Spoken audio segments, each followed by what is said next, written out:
السلام عليكم ورحمة الله. كيليان مبابي نجم المنتخب الفرنسي يفاجئ المنتخب المغربي وأشرف حكيمي بعد الهزيمة من منتخب فرنسا، ويسخر من منتخبات أوروبا بسبب المنتخب المغربي. ولكن قبل ما نبدأ عطر فمك بذكر الله والصلاة والسلام على رسول الله عليه أفضل الصلاة والسلام. بعد خسارة المنتخب المغربي من المنتخب الفرنسي في قبل نهائي كأس العالم، ليضرب المنتخب المغربي موعدا مع المركز الثالث أمام المنتخب الكرواتي. فقد صرح نجم الكرة الفرنسي كيليان مبابي وأدلى بتصريحات بعد المباراة وقال: لعبنا أمام الحصان الأسود في المونديال، وهو المنتخب المغربي الذي فعل المعجزة في هذا المونديال، وفاز على كبار أوروبا مثل المنتخب البلجيكي والمنتخب الإسباني والمنتخب البرتغالي.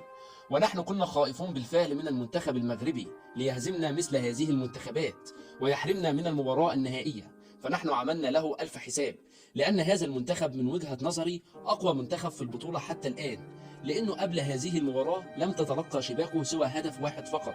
لم تستطيع منتخبات بلجيكا وأسبانيا والبرتغال وكرواتيا هز شباك المنتخب المغربي، فأرفع له القبعة لهذا المنتخب الكبير الذي فعل المعجزة في هذا المونديال. وأقول للمنتخب المغربي وأشرف حكيمي: ارفعوا رؤوسكم، أنتم فعلتم ما عليكم في هذا المونديال، وسيكتب التاريخ ما فعلتوه في كأس العالم، وشرفتم القارة الأفريقية أشرف تمثيل، فهنيئا لكم على هذا المستوى الكبير. وإحنا كمصريين وعرب بنقول للمنتخب المغربي: أنتم رجال، ومنتظرين منكم يوم السبت القادم إن شاء الله الحصول على المركز الثالث والميدالية البرونزية. وفي النهاية، لو أنت محب للمنتخب المغربي، يا ريت ما تبخلش علينا بلايك، ولا تنسى الاشتراك بالقناة ليصلك كل جديد.